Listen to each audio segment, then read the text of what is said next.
All right. Yes, indeed, it is another episode of the Nikka Baseball Podcast, a Saturday special. I'm joined by my lovely co-host and my beautiful wife, Nikka. Good morning, Nikka. Hello, Kenny. It is a weekend of football playoffs, but we are here to talk to you about baseball. Actually, Kenny's gonna have a rant today, I feel like. So just a thought. Wow, that's a lot to live up to. I know. Now I'm definitely feeling on the spot. It is a football playoff divisional round weekend, and a couple of fun games on the schedule for this Saturday. I believe we have the Texans heading north to visit the Kansas City Chieftain, and the Lions in Detroit will be hosting Jaden Daniels, rookie quarterback for the Washington Commanders, soon to be Redskins again, maybe. Yeah, I think they're gonna go back to the Redskins. There's rumors afloat. Yeah. All right. The Indians wanted it back. Oh, the Cleveland? No. Yeah. The Indians want their the Redskins name. people were like, wait, what? You Yeah. changed our name? We didn't approve. All right. Well, this is the Nikka Baseball Podcast, and we are joining you on a Saturday because we got breaking news last night that Roki Sasaki, the Japanese 23-year-old phenom pitcher that we've been following throughout this free agent process, made a decision on which team he would be joining and anticlimactically chose the Los Angeles Dodgers to spend the next 6 years of his career. And this was not what we were hoping to hear come across the wire waves, right, Nikka? Yes. And even you were holding out hope that, no, he's coming to the Padres. Why were you so confident, by the way? I'm just asking now in retrospect. Because of all the hype surrounding him coming and wanting to go to a smaller market with less media and where he can be part of a growing team, not to be in the shadow of some other players. And from the very beginning, promoted as such that he wants to grow his own brand, yet signing up with the Dodgers, it's the opposite of what was said and done. Yeah, it does feel like there was a bit of a like bait and switch with sort of the baseball fandom at large, where it was like, we're going to let everyone think that they're in on it, let everyone think that there's a chance he could theoretically go to any of the 30 teams in the league, when really it does look more and more like this was sort of preordained. In a way. Yes, it looks like it was orchestrated from the beginning. The media manipulated everybody that listens or watches, whether it was malicious or whether it was on purpose. That's it remains to be seen. Yeah. It really does falls into this whole fake news situation that we have in our current media. It's a problem. We have a lot of bad faith actors out there in the media, unfortunately, that I don't think necessarily are genuine in their commentary all the time, if you will. Correct. We have a few, like I would say Steve Phillips and Jim Bowden, two former general managers who were adamant the whole time throughout this process that Sasaki should not sign with LA. Mm-hmm. And they were very thorough with their reasoning that like he's going to be hiding now behind Ohtani and Yamamoto both, and he's going to be third fiddle. He might want that right now, but is he going to want that in 2 years when he's better than them and it still is living in their shadow? We'll get into this in a little bit, but I have a lot to say about this, as Nikka foreshadowed in our intro, but I want to keep it organized. I don't want to be bouncing around all over the place. I want this to be a very organized rant that is done in the exact, like in the right order. You know, we need to start as Padres fans because we are Padres fans. Anyone that listens to this podcast should know that by now. But we are Padres fans, and they are kind of our adoptive team. I grew up in Chicago. I grew up a Cubs fan. I got what I always wanted in 2016 when the Cubs won the World Series. And it was an amazing thing. We were in Chicago. We heard from a distance from our apartment all the celebratory fireworks going off and everything. But when we moved out west and when you got more into baseball, we became Padres fans sort of in this weird way. You kind of started following the team as your team, and slowly but surely I gravitated towards it. And I found that there's room in my heart for both the Cubs and the Padres as an adult, even though they're in the same league and they play each other like 6 times a year, and it's hard. But at the same time, it's only 6 games. It's not going to decide if they make the playoffs or not. Plus, the Cubs just won the championship, so it was nice. It was in the last decade. I don't know if I would say they just won it. Like the Dodgers just won it. No, I'm talking back in the day in 2016 when they did. When we first moved to LA, it was 2019? Yeah. So it was not that long. We went to a Cubs game right before we moved to LA at Wrigley Field and watched Yu Darvish pitch for the Cubs. We did. Ironically, in all of this. This has been tough. I don't think anyone that listens to our show would know that this free agent signing was a bigger deal for the Padres as a team than it was for the Dodgers at this point.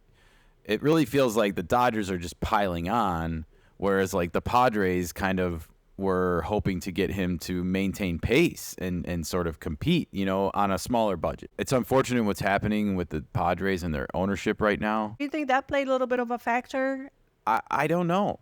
I don't know if we're ever going to know. I mean, we should say that there is like some breaking news. I don't know if it's breaking, but someone unearthed a tweet from Dallas Keuchel. Dallas Keuchel is a former Major League pitcher. He pitched for the Twins and some other teams. But last year, guess where he pitched? He pitched for the Chiba Lotte Marines in the NPB, the Nippon Baseball, Japanese Baseball League. And he was a teammate of Roki Sasaki. And there's a tweet from him on November 11th basically saying that he's heard whispers that it's the Dodgers. Wow. In November. And someone's unearthing this tweet this morning, and I guess like this is illegal, by the way.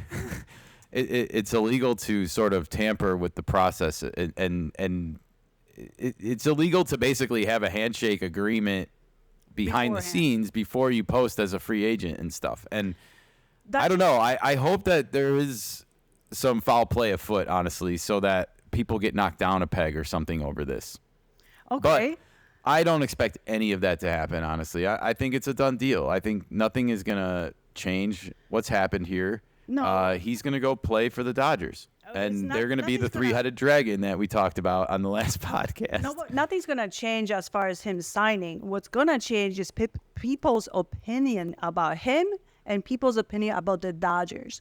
It could have some negative ramifications. It depends on what the mainstream media does with it. And we're going to talk about them in all of this in a minute. But I want to stick on it as a Padres fan because, as a Padres fan this morning, I'm really just sad. And I'm kind of unsure about like what this really means for the future of the team. You brought up some great points. Like, is the ownership situation what cost us this? Like, I don't know if we're ever going to really know that, but it does seem like there was a pretty big, like, if this is November 11th and he's saying, I'm going to the Dodgers, or it's thought that he's going to go play for the Dodgers, then I don't really know where that leaves everybody, because the whole Padres ownership thing happened in December. Like, this was 6 weeks later from this tweet. So if it was already known then, like, I don't know what chance the Padres really thought they even had in all of this. Were they bluffing? Like, I don't think so. It seemed like they really wanted to sign this kid and win him over, and they didn't do it. And media manipulation. Again, we're going to talk about the media in a second. I'm just talking as a Padres fan right now. I'm sad that we missed out on this kid. I don't know if we thought we really had a chance at him or not, but it really felt like we did. We've talked at length about Roki Sasaki and his relationship with Yu Darvish, and it appears that has not moved the needle on this, and it just makes you question, like, are they really as close as the media has made them out to be?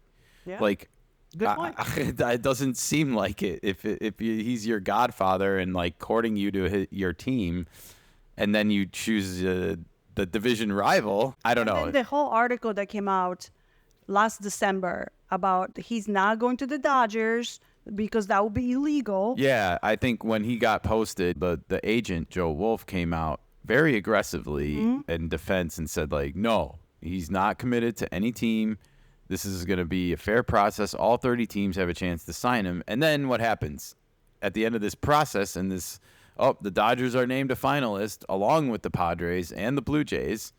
And then it's the Dodgers. It doesn't leave a good taste in your mouth about the process. And I think it opens up the question of like future Japanese free agents, both offensively, pitchers, like, are they just going to be predetermined to go to the Dodgers because Ohtani's there?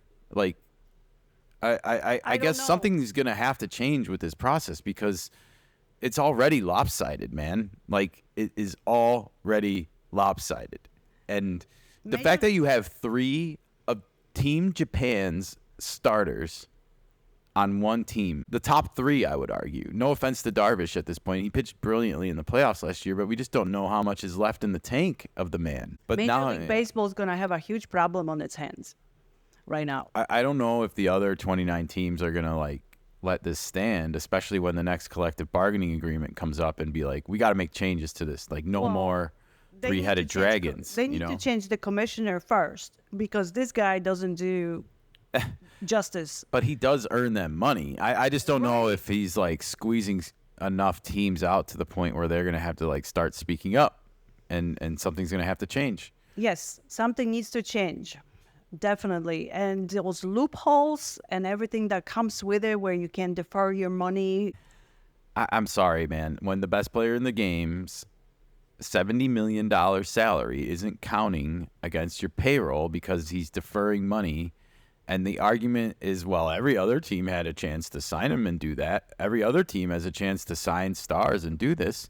Like, yeah, I'm sorry, man. Like, there was so many stories published about Juan Soto and like how when he turned down $450 million from the Nationals, it was like heartbreaking for his family because they're poor from the Dominican Republic, and they're all basically counting on him to like pay and give them generational family wealth for like and now You're right. Because it's not really a fair comparison, I feel like, and too many media people just skirt over that. Of course they do. When you look at where Juan Soto is, where he comes from, it takes a village to create a player as his, Yeah. or of his caliber, if you will. Now, when you look at Ohtani, he's coming from a totally different country, a rich country. He can afford whatever he can. Well, I mean, he was known as a 14-year-old phenom. I mean, this was his trajectory from basically puberty. Exactly. So where you come from, it matters. It should matter. And I'm not, I mean, Juan Soto was playing in organized baseball when he was 16, I believe. So I'm not talking about the talent. I'm talking about money given to a talent. And two totally different backgrounds and the where two you most come expensive from. players, right? Right. It matters where you come from. If does. you are some poor kid, even from South Chicago, you're not going to defer your money. No, you're No. not. And in fact, you're going to have like ants all over the South hitting you up probably and be like, yo, I need a house. Exactly. I guess I feel like as a baseball fan this morning, the game is weaker. I feel like the NBA is a good comparison to get into here because in the early 90s and throughout the 90s when I was mostly into basketball, now the Bulls were the dominating team of that decade. And we were coming off a decade where the Lakers and the Celtics and the Pistons were the dominating teams. I say the Pistons because they did win back-to-back titles at the end of the 80s. What's different about the Bulls and what makes them different than the Dodgers situation now, and I say like the Dodgers looking at being on the brink of a dynasty potentially. But the Bulls played and earned it against the Pistons. They had to conquer their demons as a team. They had to beat the Pistons. They had to then beat the Knicks. Like, they had some very, very intense postseason series against the Knicks that went 7 games where it was like they were following each other hard in the paint every time. Like, it was, they were out for blood on each other. You also have to point out the game of basketball back in the 90s and early 2000s was a lot different than what it is today. Well, that's what I'm getting to. That's what I'm getting to is I want to, but this time in NBA history, you had so many stars on so many different market teams. It was such a marketable game coast to coast. And it's just, the NBA ratings have dwindled from what they used to be. And it's not just because there's more to choose from out there. Trust me. The game is just boring now. It's become a spear chucking game. And one of the reasons why it's become a spear chucking game is because of what LeBron James did when he famously went on TV and said, I'm taking my talents to South Beach, and put together a super team of him, Dwayne Wade, and Chris Bosh. And all those free agents colluded at the same time to go and play on this team and do it. And it feels very similar to what the Dodgers are doing right now. And look what's happened to the NBA since then. It weakened their entire product because you cannot have super teams in every single city. They cannot afford to keep up. They will make excuses. Yes, there's greedy owners out there, but we cannot pretend that every player has an opportunity to defer money. I also want to point out that Ohtani has a huge New Balance contract amongst other sponsorships. He has huge sponsorship opportunities in Japan. Like, Juan Soto has a chance to earn endorsements, but he's not as old as Ohtani yet, and he's just coming into his own where he's probably going to get like a shoe endorsement or something, about he's around that time. But I just don't think we should pretend that like all men are created equal. Everyone comes from different backgrounds. Yes. And Ohtani comes from money. Like, he, again, 14-year-old phenom. Come on. Yes. We all know how that happens. Mm-hmm. Yeah, that's a very good point. And how do you counter this against these loopholes? And the NBA has just, it's such a good example. You had so many teams with stars in the 90s. The Jazz, the Lakers, the Trailblazers in Portland had Clyde Drexler, like one of the best players in the game. Like, they made the finals in 1992 and played the Bulls and played them hard. Well, there was a lot of competition between teams. Charles Barkley in Phoenix. You had Allen Iverson in Philadelphia. You had stars. Patrick Ewing in New York. Stars were in every market, almost. Seattle had Sean Kemp, Gary Payton. Like, they had players. They kept their players. They kept them on their teams. There was a salary cap. And that's what the big difference is between the NBA and some of the other sports and the MLB, is the MLB does not have a salary cap. So teams like the Mets and the Yankees and the Red Sox and now the Dodgers, like, spend more money because they have more market money from their audience. They get bigger TV deals from their audience. Well, I think they should be putting a money cap on how much a team can spend and how much players can earn, because it's getting ridiculous at this point. Well, I don't want more money ending up in the hands of a single family ownership group. I agree with that.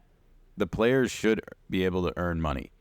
What I feel like is not cool is when 68 of $70 million is not counting on your budget as a luxury tax, because the player decided I can afford to take my money a decade from now in $68 million increments over 10 more years. Like, what? Right. So this deferment of the money could be a loophole that should be closed. So you can only defer 10% of your money or none. Well, it's not like you go to work and tomorrow, like, you know what, you're just going to pay me 2 years from now for this work. I'm just really afraid MLB is going to become like the NBA in 10 years. And probably sooner than there's going to be no like middle class teams left to compete. It's either going to, and like I alluded to earlier, there's just going to be games on the schedule, and it's going to be like, I don't need to watch this. This isn't going to move the needle for me. The Dodgers aren't going to beat the Rockies aren't going to beat the Dodgers tonight. There's no way. It's literally going to be 20 times as much money on the field at some point soon. And look at the Tigers last year. Their whole team salary was like $17-18 million on their postseason roster because Javi Baez wasn't on it, and he's like $20 million alone. Bad signing, but that's what happens to a team like the Tigers when you have a bad signing. But also, they've had to rebuild because of that bad signing, and now they're starting to see fruits of labor, and they have a good manager. That's like an ideal situation to be in because that creates a team that has like the unknown capabilities right now. We don't know how good they could be. They also have the AL Cy Young winner on their team. I'm not saying the Tigers are competing with the Dodgers this year, though. I don't know where this leaves us as a baseball fan. You know, I guess I really don't want to see the league become like the NBA. I don't want to see Japanese collusion and see every major Japanese free agent wind up wearing Dodger blue. I think that like that's unacceptable. Unacceptable. The game. It's ruining the game. It's borderline doing it already. I don't think Roki Sasaki is prepared for the hatred that might come with this, you know, and I think he might have gotten some bad advice here, Nikka. Well, who is advising him? His agent? I don't know who's advising him, and whether it's his agent or whether it's Otani and Yamamoto. Whether, you know, like if this was decided a long time ago, as like, you know, Dallas Keuchel is saying, it really feels like it's going to have an even worse effect as it comes through, because he could get booed, you know, at the All-Star game or something, like if it's not in LA. And is that what MLB really wants for this phenom and stuff? Like there could be unintended consequences from this, and especially with what other people tweeted throughout the process, it's all going to be scrutinized and analyzed under a microscope. Well, it's gonna be analyzed by people like us because MLB loves this. They're not gonna analyze this. They're not gonna say this was already on the books last year. Nikka, we're gonna get to the media in a minute. I'm going to torch them. Don't get me wrong. I want to torch them, but I want to stick on this point for a minute. The unintended consequences could also be within the Dodger organization itself. At some point, one has to ask, is there room for everybody on this team? Is there room for all these egos?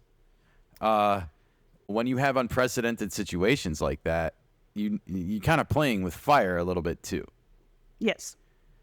I realize that a lot of people are going to say the right thing when asked about it, but reality, you know, if you have competition at the end of the game for who's coming in, and one player starts to get called on more than another guy, is the other guy that's not getting called on going to start to have negative energy in that clubhouse that can't be avoided? What's going to happen when there's an argument between two players and Japanese on the team, and you know, that happens for the first time and no one else can understand what's happening? And are they going to feel like all of a sudden that they're really not on a team of players, they're on a team with these three? You know, I also want to know if they can just hold it together as a team when they inevitably go on a losing streak. How much pressure are they going to be under? They're going to lose 3 or 4 games in a row at some point. Maybe not this year, maybe next year. I don't know. But the odds are, just in baseball, period, that they're going to go through some turmoil, struggles. Is that definitely. turmoil going to be accentuated like under a magnifying glass by the same media that you're talking about? Are they going to be like, uh-oh, the Dodgers lost 3 games in a row. What's going on in South LA? I mean, in LA. I have no faith in our media to keep anybody accountable anymore. They showed us their real, true colors throughout this last season, through what is happening now. I have zero faith that they will be honest and it will hold people accountable. I agree and I disagree to an extent. I think I agree with you that they are going to protect this story as long as it's in their best interest to do so. Okay. But if the public opinion shifts enough, like it has in some political landscapes, like you see what's happened with news organizations because of it. Like they've had to retract things and eat crow in the court of law right now. And even, you know, you see things getting unearthed about them in court, like CNN, for example, like things that they don't want unearthed, like that they're a losing, dying business right now and that they're just shedding money year after year and they're not making it anymore. They're just a brand name now that's slowly dying. And, you just don't want to see the establishment media in baseball protect something like and go the way of the NBA. I don't mean to keep using it as an example, but it's an easy example for me because I saw it and witnessed it in my lifetime. I saw myself become disinterested in it in my lifetime. Well, there is something to be said about big shiny objects, Nikka. And big shiny objects look great, but they tend to reveal their flaws and their markings over time a lot more than something that's actually worn. Okay.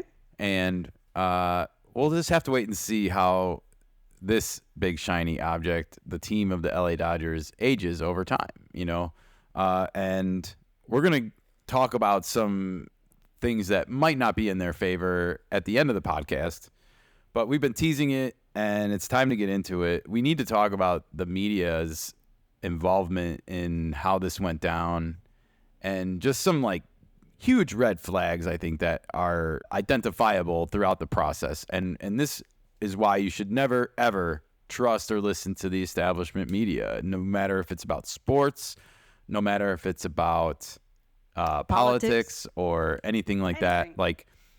It's meant to divide and make you upset. And I'll even go a step further and say, it's no accident that the Padres were a finalist in this, because it makes it double the heartbreak for the Padres right now. When you look at the fact that division rivalry, I know they will contest that somewhat, but it is for us. It's beat LA. You hear the fans at the stadium, so it's a rivalry in that sense, and it seems like it's a rivalry on their fandom side too. When you see how ugly that playoff series got at times, I don't think it's an accident that the Padres were a finalist, because this just gives them even more to hold over us now, and it just feels orchestrated in that regard too, as almost like a cruel joke on a franchise that's already being ripped apart literally in a family war right now. And it just makes you wonder how much more of this the franchise can take too, as a whole. Okay. I just kind of want to single out Bob Nightingale really quick, because I think seeing his commentary throughout this process really sums up how almost corrupt the media is. And it makes you wonder, how are they eating out of both sides of their mouth? I'll give you an example. When Roki Sasaki got posted last month, they were talking that every team had a chance to sign him, and he was going to meet with as many teams as that showed interest in him. There wound up being this pool or whatever of 8 or 9 finalists, right? And we saw about, what was it, Monday? I think it was Monday this week. We saw teams start to get eliminated on Monday, one by one, da-da-da-dun. And then, it got down to these 3 finalists, and it was the Blue Jays, Padres, and Dodgers. And then that went on for, another, 48, 72 hours until finally it was kind of we got, the pre-word that the Padres were out, because they were allocating some more of their bonus pool money to other international free agents. But we weren't sure because they weren't confirming it. But then finally, 10 hours later in the afternoon yesterday, it came down the wire that he was choosing the Dodgers. And then the same Bob Nightingale tweets it was always going to be the Dodgers. And it's how the hell can they sell a story last month that everyone has a chance, and then flip it on its eggshell here and be no, it was always going to be the Dodgers, guys? Doesn't preserve the integrity of the game. Well, definitely not the integrity of baseball journalism. No. That's for sure. And like you said, Bob Nightingale, someone that has access. Jeff Passan, someone that has access. They all have access. Buster Olney, Ken Rosenthal, even. These guys, these insiders that tweet and for a living basically now to break news for the MLB. That's they work for MLB. How are they going to hold them accountable? They will not, because they are their own spin doctors. They're trying to elicit some kind of emotional reaction from you. Exactly. And they're kind of preying on those feelings, whether it's positive or negative, for their own financial benefit, their own online popularity. At this point, everything's manufactured at that level. Absolutely. And that also pens the bigger issue. If you want a true information that's unbiased, you have to pay for it. Everything is gated. If you want a detailed information and draw your own conclusion, you have to subscribe to somebody's writing. You have to subscribe to some publication. Everything is pay to play. Tell me how you really feel, Nikka.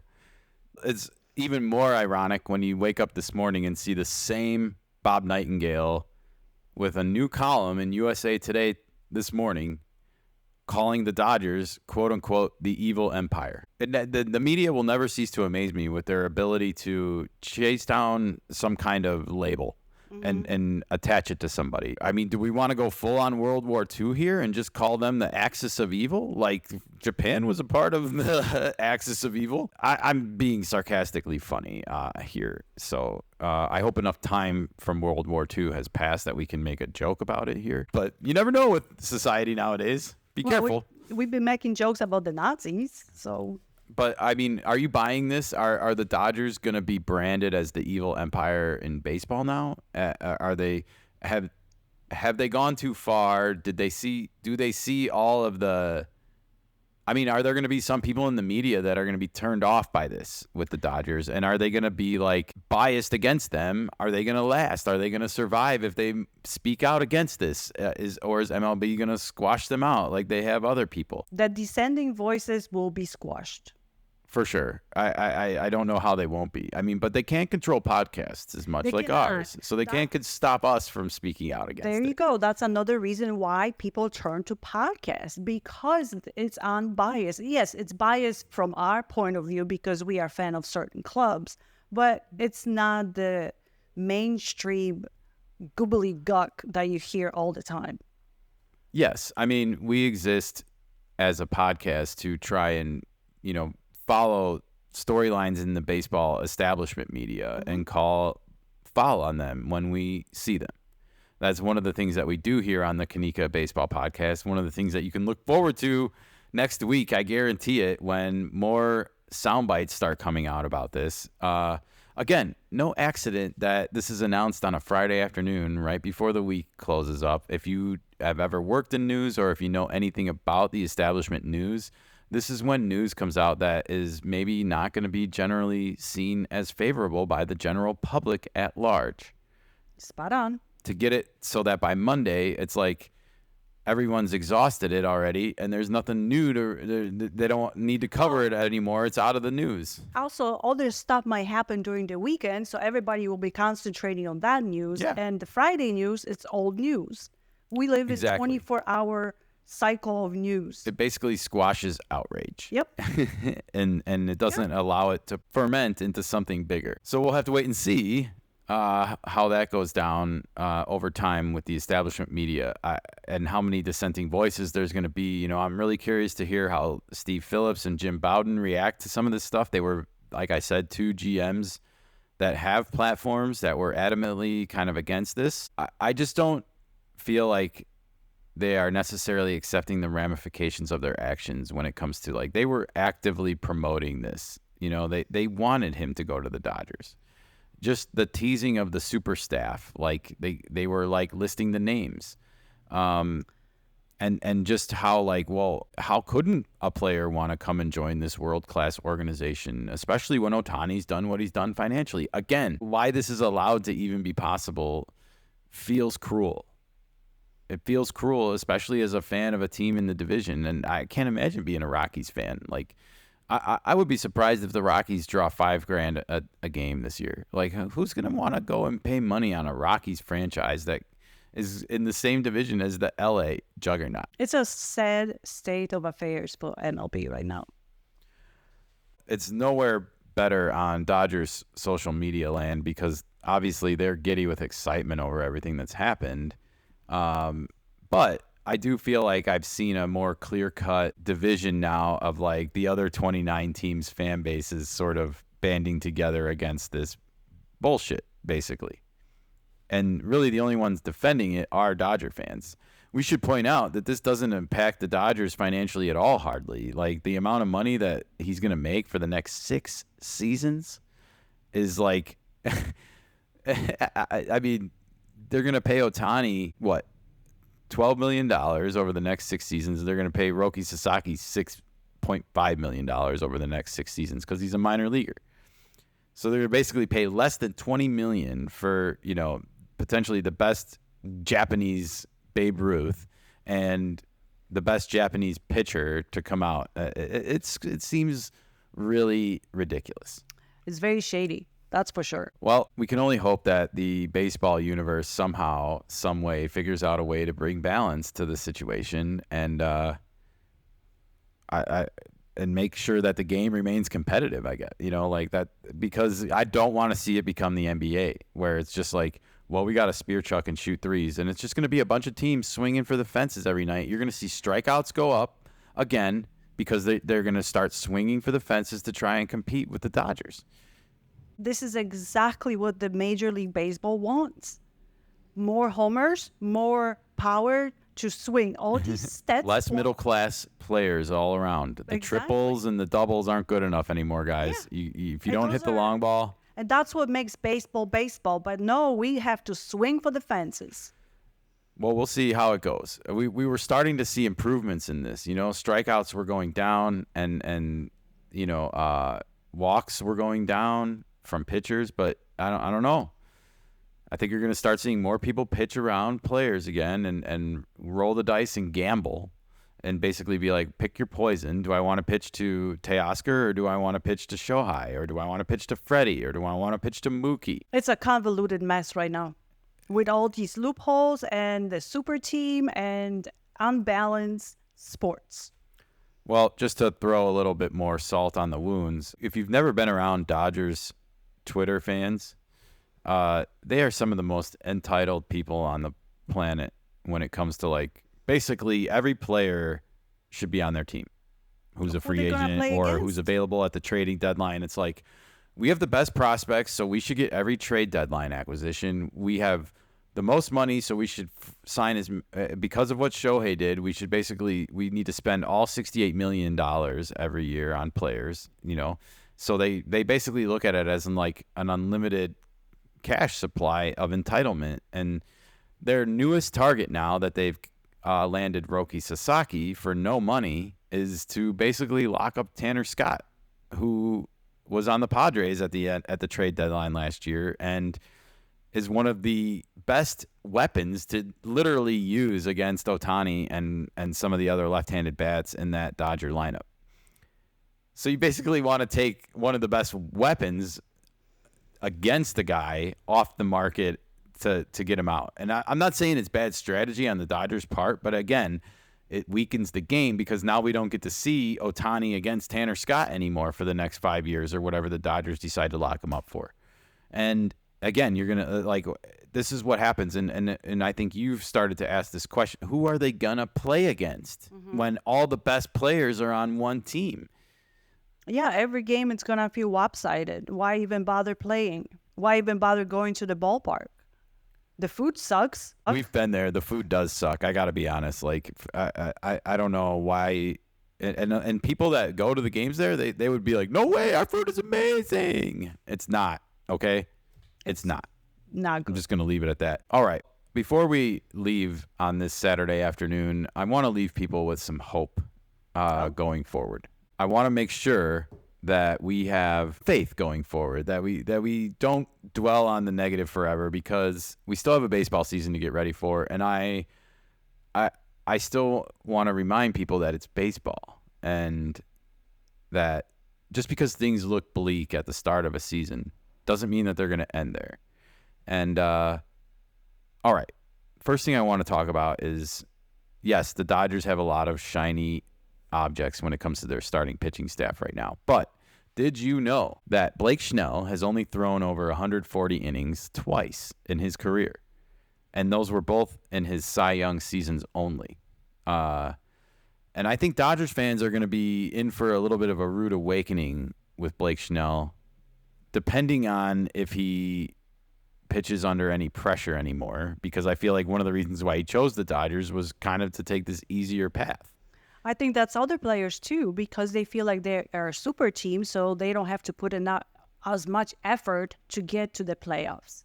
Not even that much effort, but it's just like for someone like Blake Snell, it might actually help him take the pressure off himself. I think he doesn't handle pressure very well. But what will happen to him when Yamamoto struggles and then Ohtani struggles in the same week, and then it's on him to like sort of stop the losing streak, and he walks 4 guys in the first 2 innings and is at 67 pitches, because we've seen that happen to Blake Snell often, and he'll take himself out of a game. He did it last year. How many times? That was new. He also threw a no-hitter last year, but he took himself out of games. He was like, I'm done. He threw 1 inning against Arizona in a game in September that mattered for the playoffs. 1 inning. Yeah, Blake Snell cannot handle pressure. We know that. If I were a Giants fan, I would boo that guy religiously for the rest of my life. But Blake Snell only done over 140 innings twice in his career. Ohtani has only done it once in his career. Now, he's had Tommy John twice, and he's coming off of a second Tommy John. So, I mean, they're going to be extra careful with him and his workload, especially because he plays offense as well. And that brings me to another point with Ohtani, but well, hold on. We'll get there in a second. Tyler Glasnow, who was like hurt all of the second half of last season after coming over from Tampa Bay, he has never pitched over 140 innings in a season, and neither has Yamamoto, neither has Roki Sasaki. So between all these pitchers that are, they're really great when they're healthy and when they're on. No one's going to deny that. But I don't know if they necessarily have the longevity to go the whole season, which means you're going to need innings from Dustin May. You're going to need innings from Gavin Stone, maybe. You're going to need innings from these guys, right, that are not Bobby Miller, who got knocked around a lot last year. Brother Clayton is coming back for probably. Brother Clayton. I mean, this seems more and more like it's going to be not so much like a bullpen by committee, but maybe a starting staff by committee. It's like, who's healthy right now? That's who we're rolling out there. Well, the Dodger organization also suffers from lack of maintenance on the arms. They just go through them. It's really crazy. They have just all the names we just mentioned. That's 9 starters. 9. And how many of them going to be on the IL by the, I don't know, couple months? Well, it seems like they get a pass with this, the Dodgers. Yep. And it's something that bothers me a little bit. Media. They churn through arms like nobody's business, and yet they're a world-class organization that's the best to play for. And I mean, even Yamamoto came over and was hurt for a chunk of the season last year. Yeah. I don't know. I'm skeptical that the Dodgers are the best at taking care of their pitchers' arms when you look at the results. They churning like 2 mice fell into a bucket. One of them mice isn't going to crawl out one day. Most likely not. All right. Well, the Dodgers also have some of their bigger name players that are not getting any younger, including Shohei Ohtani. But we'll talk about him in a minute, because number 1 on the list is Freddie Freeman. Freddie Freeman is going to be 35 years old this year, and he will be getting up there. This is typically around the age when we start to see some decline in numbers. If you look at Anthony Rizzo and some other players like that in recent years, this is about when it happens. So it's something to keep an eye on. We saw him have a really, really horrific ankle injury at the end of last year, and he did play through it in the playoffs, but I think he also had it was a struggle for him. Muncy, also 35 years old. Doesn't feel like it in my head, but is. He's 35, and he carries a lot of extra weight. I don't mean to pick on the guy, but he does. And that's going to, I think, devalue your shelf life a little bit when you carry that much extra weight on your body. Mookie Betts, 33. Another year. A lot of miles on those legs, a lot of positional changes. We'll have to see how he holds up. He also had a broken hand last year, right? I think he had a broken finger and missed some time, because he was really raking in April and May. Like, he had gotten off to a hot start. Okay, Ohtani is 30 years old and is going to be playing both ways this year. And I wanted to point out, he missed only 3 games last year, and there's a lot of talk that number is going to go way up this year as far as like how many games he gets off outside of like pitching and hitting now. when And you add the also, workload into it. he's coming off his second Tommy John. So you don't know how you're going to pitch. Yeah. It makes me wonder if we've seen like the Ohtani future already in the World Baseball Classic, where they might move him to the closer role and not have him start and just save him for the end of games. Like, and is that Right. a more effective use of him? And does it prolong his shelf life as both a hitter and a pitcher? It certainly prolonged John Smoltz's career when he became a closer. And Will Smith is also going to be 29 at the season start and turning 30. So, a lot of the core Dodger players right there, not to mention Teoscar is how old, and they just signed him to a 33-year deal. And I think he's 33? No, 3. 3. Oh, okay. They signed him to a 3-year deal, but I think he's in his 30s. Yeah. So I have to double check. between but- those 6 players, you got some aging wonders, and you never know which way it's going to go. So they have aging players. We also have seen, despite the fact that a lot of the offseason attention has been on the Dodgers, some teams have made some improvements. Teoscar's going to be 33. See? He's going to be 36 when that contract ends, and that might not be such great money. We've seen it happen before. The decline happens around 33, 34. I really hope that the rest of the league, the rest of the teams, the players look at this situation and are motivated to play better. 100%. And I hope they're motivated to scout better, to make better trades, to improve their team's needs. I still think a well put together team can outplay a team of all-stars on any given day. But it's got to be the right mix of players, right?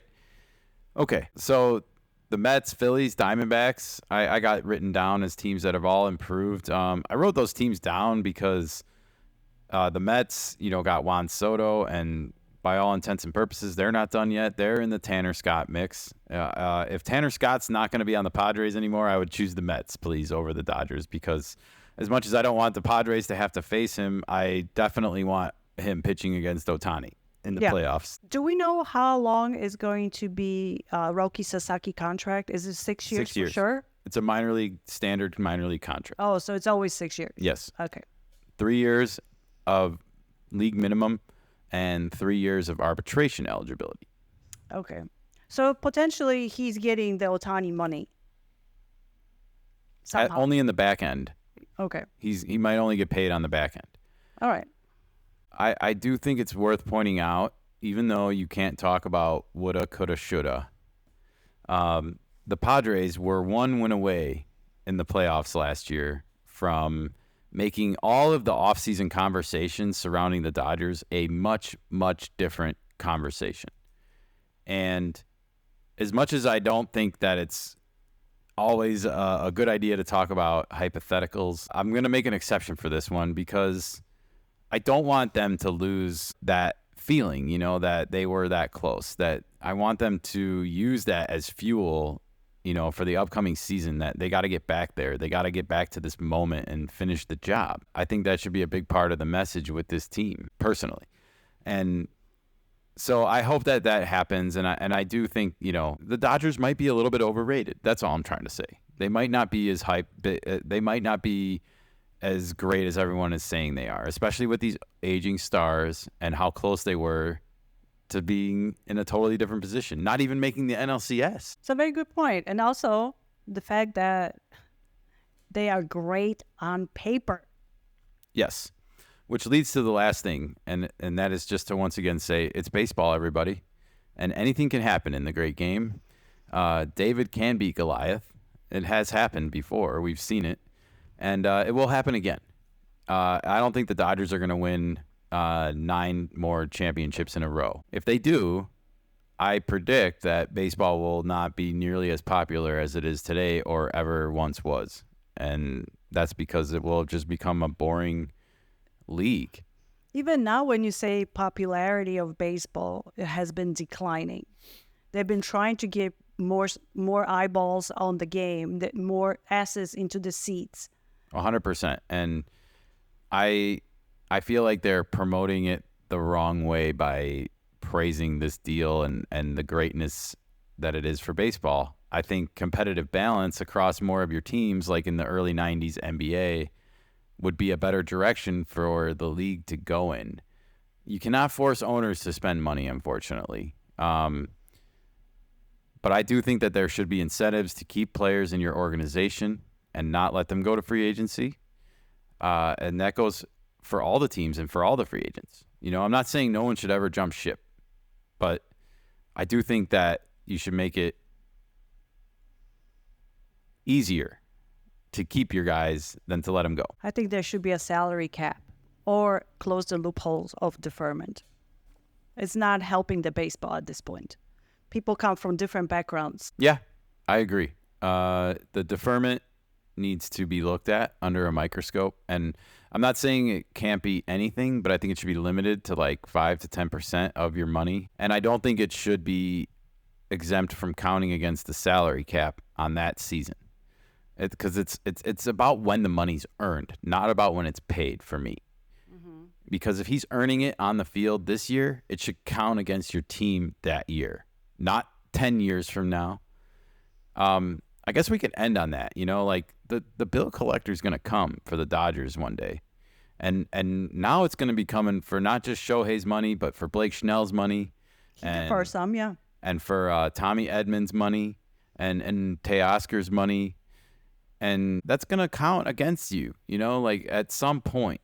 And it just, I mean, enjoy it while you can, right? Because these things have a way of backfiring. And like I said, shiny objects tend to show their markings a lot more than something used. So with that, I have nothing left to add on this episode. Nikka, how are you feeling? I'm good.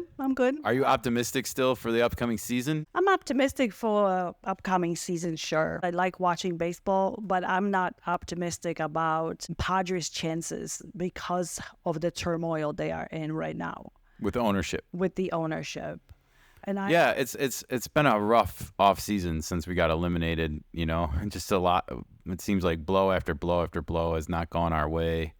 And, you know, as someone that it is our adoptive team, it's tough. I come from the Cubs, you know, like I come from the lovable losers. So when you're now rooting for a team that's not ever won a championship before, it's like deja vu all over again. And I dealt for years of horrible Cubs ownership with the Tribune Company. Like corporate ownership is the worst for a sports team because all they care about are seats being filled in the stadium. And they don't really tend to care about anything other than that, as long as people are showing up, because that's where they make the most head on the actual box office ticket. Well, it remains to be seen. The baseball season is right around the corner. We're going to be here to report it. We will be following the season, and we will be hopefully be pleasantly surprised with some of the outcomes on these games coming up this year, particularly against the Padres and Dodgers. So let's do it. Let's not give up. Keep the faith, everybody. We'll see you on the next episode this week. Back to the usual format with some media breakdown coverage of all the Roki Sasaki signing and any other news going on in our orbit. Talk to you then, folks.